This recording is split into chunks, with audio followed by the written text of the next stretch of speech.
Hi, I'm Dr. Stephen Rosenblatt. I'm a physician, a Western MD, as well as an Oriental medicine doctor. I'm here with Dr. Ha. Very pleased to be here with you, who is an expert in the field of Chinese medicine. And we're talking today on a Monday evening informational session about the coronavirus. And this is a virus that's caused a pandemic throughout the world. It's taken over large segments of the population. Thousands of people have been infected. Hundreds of people have died. And we thought we'd provide today a little bit of informational background to what a virus is, and this specific virus and how it got started, and in fact what we can do about it. Now, a virus is an intercellular organism. It can only live within a cell. It uses the cell's own RNA in order to duplicate or replicate itself. Without that, it can't live very long on a surface without being inside a cell. It's not a freestanding, free-living organism, as bacteria will be and other types of organisms are. But it relies on intercellular RNA to multiply and divide. Yes, in Chinese medicine, it's called dampness, DAMPNESS. Dampness in Chinese medicine means it stays in one place and multiply and it sucks on its host. And so parasite and virus belong to the dampness family. But the good thing is that when it's still inside the cell, we can surround the cell with the phagocytes before the virus explodes. Because inside this cell, there could be tens of thousands of virus RNA there. And now, the good news is you probably want to know why I wear the mask. Because I want to tell you the good news first, that in Hong Kong Medical School, they just released a study that shows why Hong Kong for many days now has not had a new coronavirus case. And they found that Hong Kong is a good place to do the experiment because Hong Kong is a very crowded place. Therefore, those two things that the West recommend would not work. It's called, number one is social distancing. It won't work because there's no space.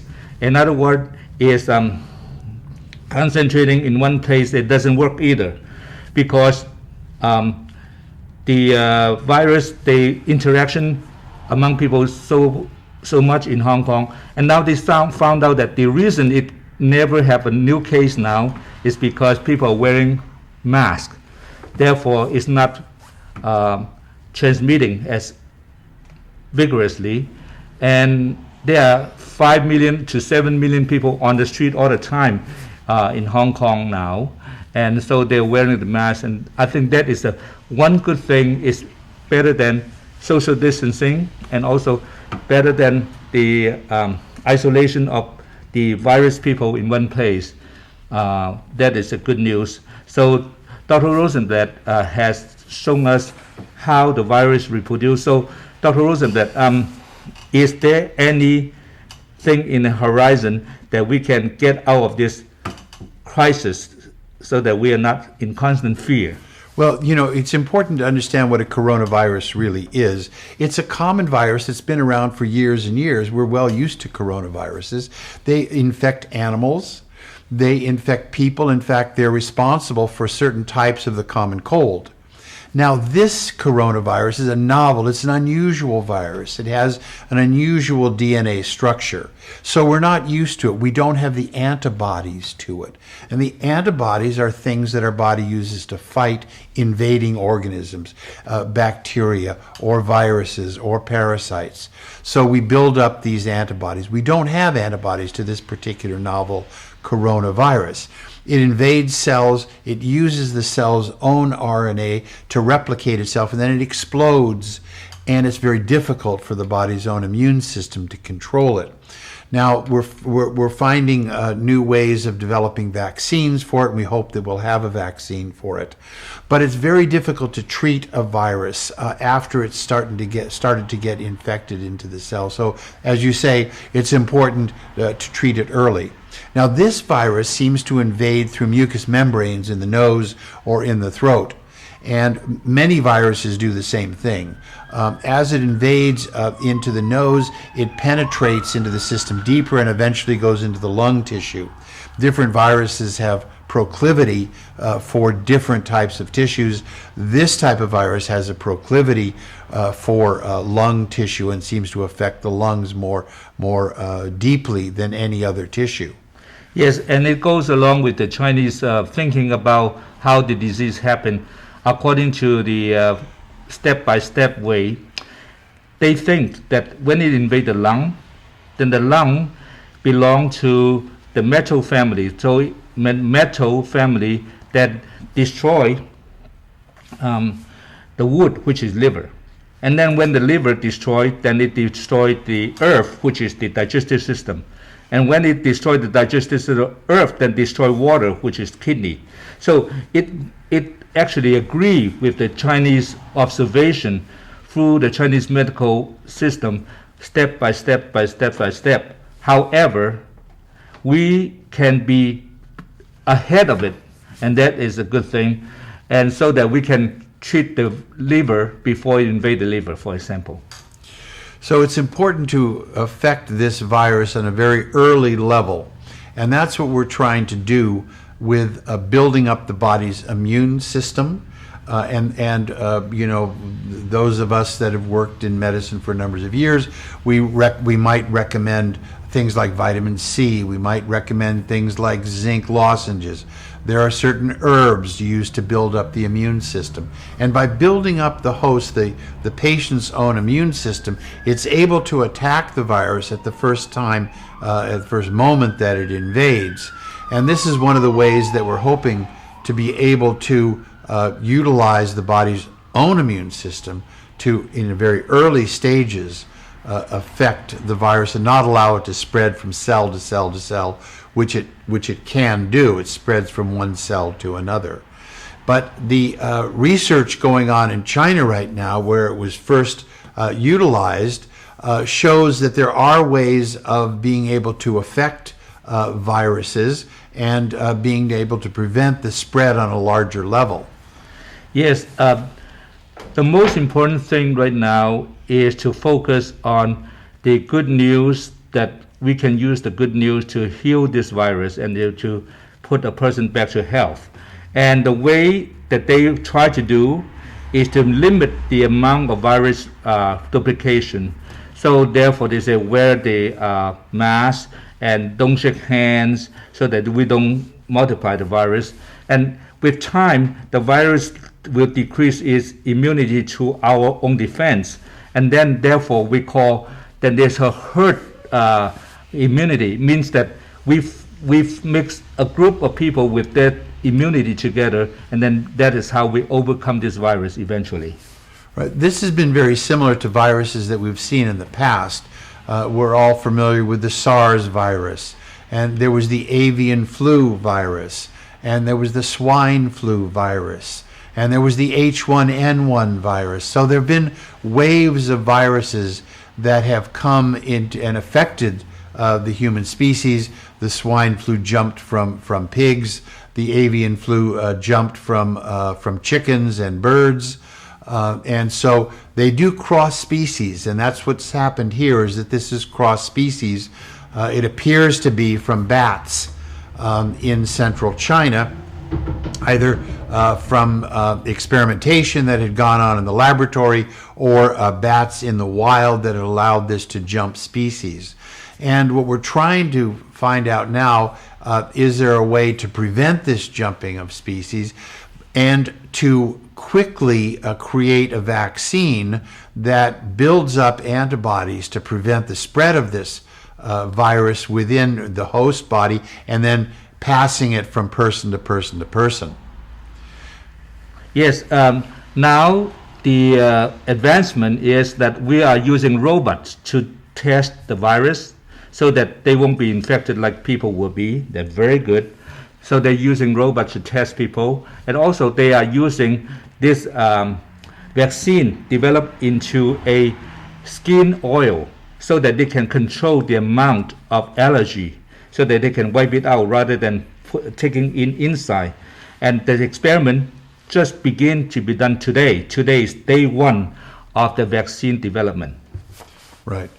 And it will take time, but eventually we will build up a resistance either from vaccine or from the normal course of events, it appears, and we will build up a herd immunity where enough people become immune to the virus that there is a generalized immunity in the community, and it will lose its virulence, its potency.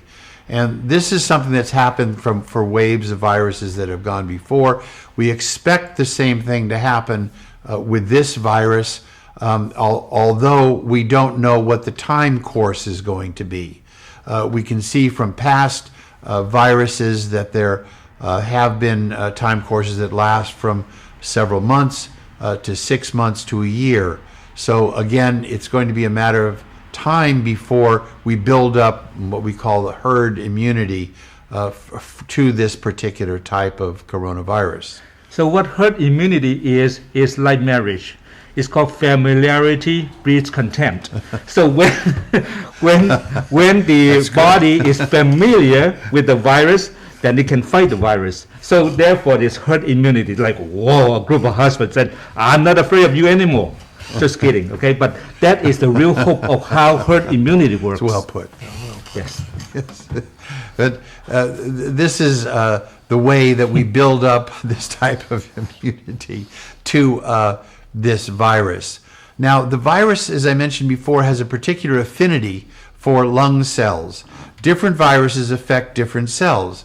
There are certain types of viruses that affect intestinal cells. There's ones that affect the liver cells, first of all. And these, the hepatitis viruses, for instance, affect the liver cells. So different viruses have affinity for different types of tissue lines within the human body. And this particular virus, the coronavirus that we're speaking about, has a particular affinity for lung cells. And it especially is attracted to them and can act to destroy the lung cells, again, by utilizing the lung cells' RNA to reproduce itself. These are, as I said before, intercellular organisms. They only exist within the cell. In fact, just an interesting aside, you can grow bacteria on a petri dish, outside, and it can reproduce with nutrients that don't have to be within a cell.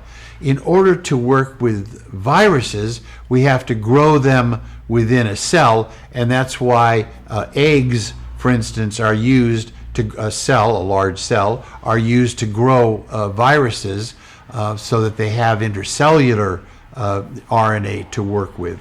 So it's a different type of organism, a different type of methodology of growing it, a different type of methodology for creating new vaccines.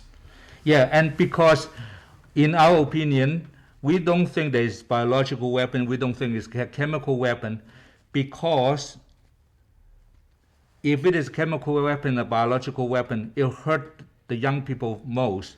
But this virus will hurt the young people least. They found that the reason that Germany and other countries have a hand on virus because they understand they divide the age from 1 year old to 10-year-old, one group, from 10 to 20 is another group. Now, the lung of a young kid at 1 year old to 10-year-old, they have a lot of hair in their lung. That hair actually expels the virus. That's why they cannot get the virus so well. And also because their blood circulation is at 110 beats per minute, therefore they have a lot of heat, a lot of power to fight it.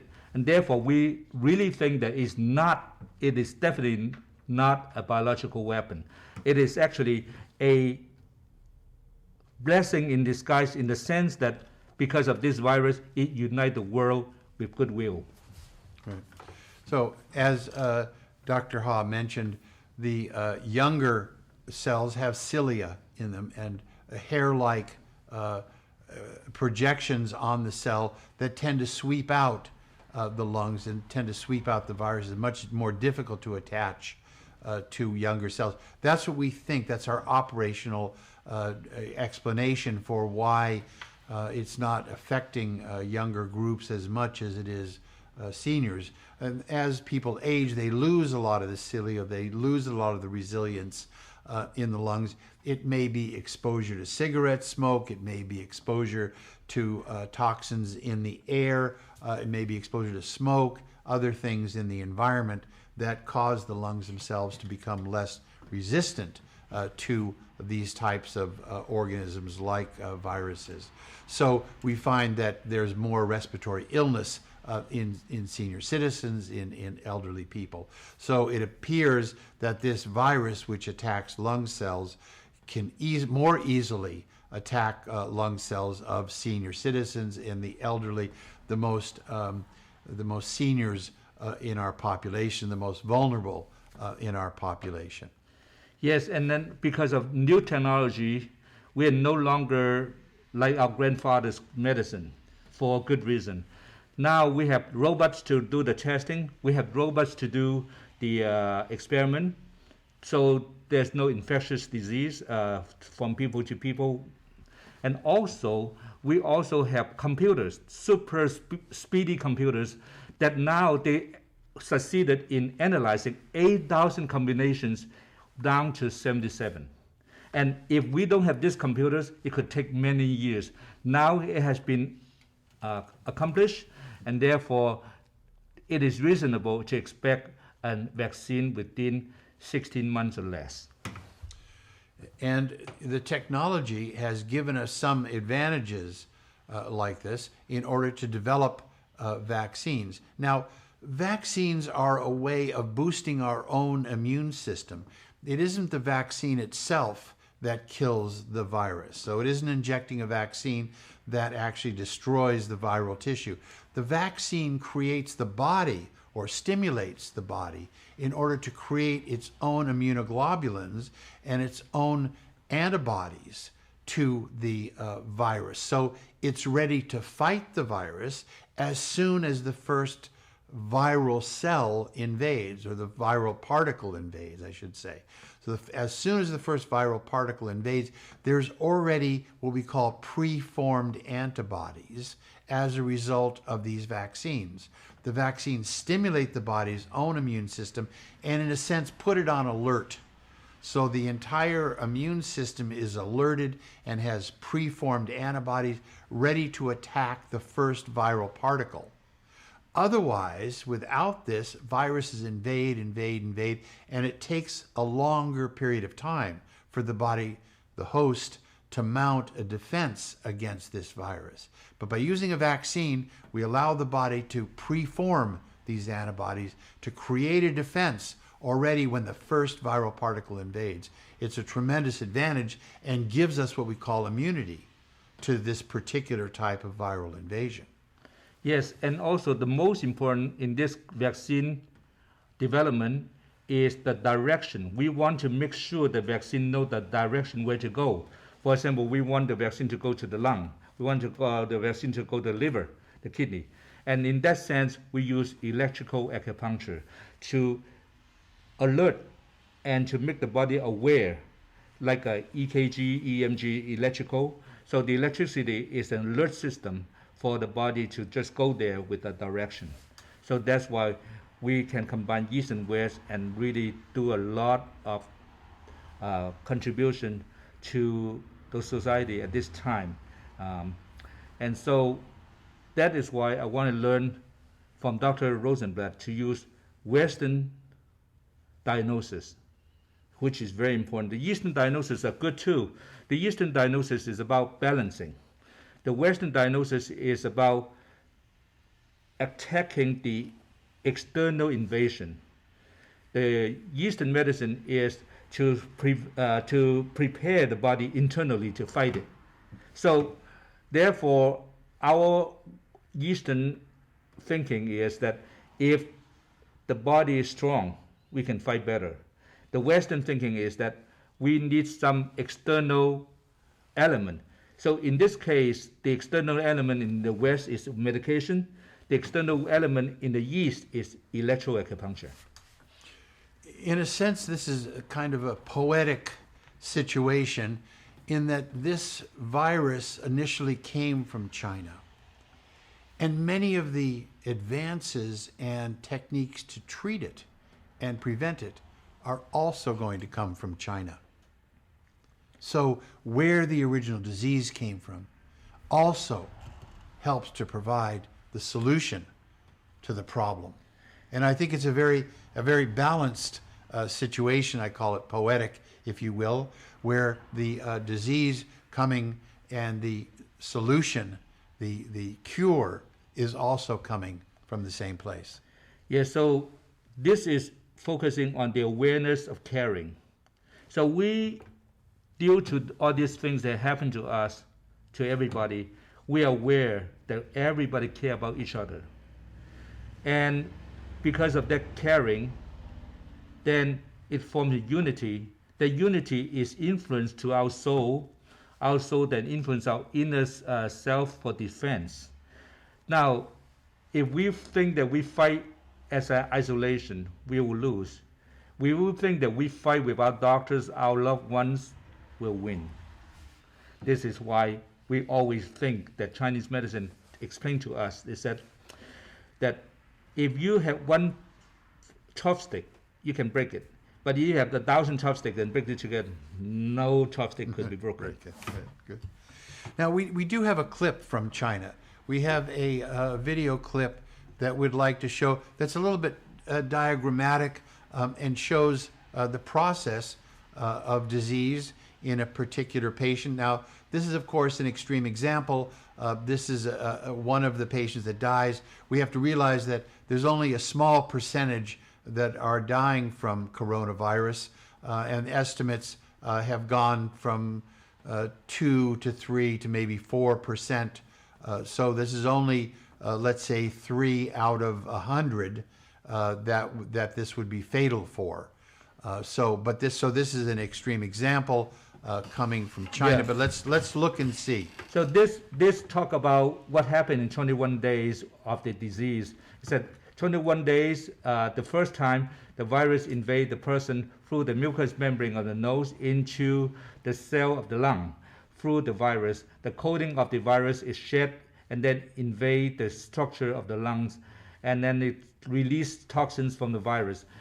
All this sharp spike of the virus is the toxin residue. So now it releases RNA, and then the body tries to fight it. And so the first period is the silent period. And when it happened, then you see the virus is trying to destroy the lung tissue, but the patient is not aware of it. They can still celebrate, they can still think. That's why it is a very, very, very, very insidious. See, now this guy had the virus still singing. Now 14 days before this happened, then you see the lungs, all the bronchi are already invaded by the virus because they have an enzyme. That enzyme is called ACE enzyme. And So it travels down, of course, from the mucous membranes in the nose and travels down into the lungs. Yes, so it travels down the lung and it causes scar tissue. It's called adhesion in there. And now then they will go into the second period. It's called fighting period. The fighting period happened when, then you have fever and you have coughing and you have a stomach problem and you could have diarrhea. Those are the fighting period, the second period of the disease. And this is about 7 days before the hospitalization.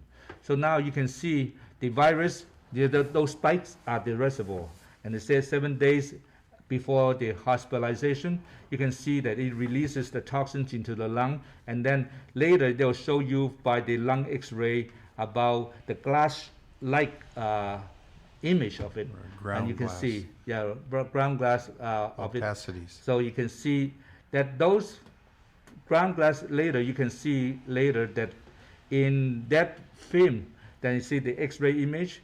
Now the ground glass opacity is causing the image, but it's caused by the adhesion that it formed. So when it forms adhesion, it cannot be expanding. The lung will be completely not able to be flexible.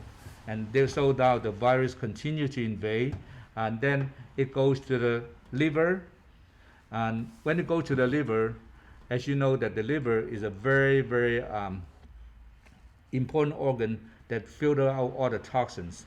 And so it's trying to fight the liver. And then, so now, and 5 days before the hospitalization, it goes to the liver, from the lung and the heart, and go to the liver.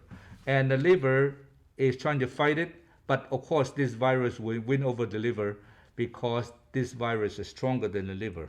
We're talking about very severe case. We're not talking about normal case, okay? And so now, when it get to the liver because of the ACE protein, A stands for angio, which is the heart. C is constrictor enzyme. So it caused the heart to the ACE type 2, that enzyme, connected to the virus and invade the body. Right now, the doctor is trying to save the person as hard as they want to do. And this is now, and then after the liver, it goes to the kidney. And when it goes to the kidney, it also influences the digestive system, the small intestine and the large intestine, and have the diarrhea and the kidney failure. And so when the kidney fails to filter out the toxins, and so all those are cells in the kidney that is being damaged by the virus. And so the doctors try very, very hard to find out. And then now it's exhausting stage. And so it's 1 day before it is the urgency. And the doctor said, wow, we want to find out how to save that person, but it is just too fast because it should be done in the beginning where the symptoms are in the beginning, but they don't have the symptom that is noticeable. That's why we have to pay attention to clean hands and wear the mask and wear goggles if we are in close contact with people. So this is what happened in 21 days. The virus now deposited toxins and invade the lungs. Okay, and it shed its coat into the lung tissue. And so but this coat came from another person's infection. And so it infects the lungs, and then it fights with the RNA of the infection versus its own fighting power. And it has to be pointed out that only 1% cannot be saved. Right. I think that's important to remember in the sense that most people will recover. The vast, vast, vast majority will recover. 97, 98% are going to experience rather mild flu and cold-like symptoms, just as they would with a influenza-type virus. The coronavirus, this novel coronavirus, though, can be very widely spread, as we're seeing, but the result of mortality, the death of the host, is a relatively small percentage of people. So we're finding that the body will build up immunity, and we hope eventually we will have enough people building up this immunity that we will create this herd immunity to prevent it from invading larger groups of people. Yeah, this is why we have to face the problem head on.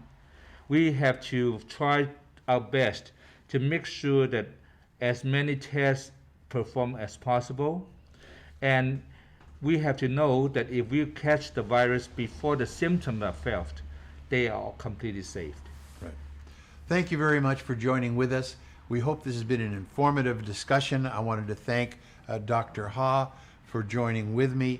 And, we look forward to presenting material on various other subjects in the future that combine the technology of the West with the wisdom of the East to bring together the best medicine for all people. Thank you very much. Thank you. Night.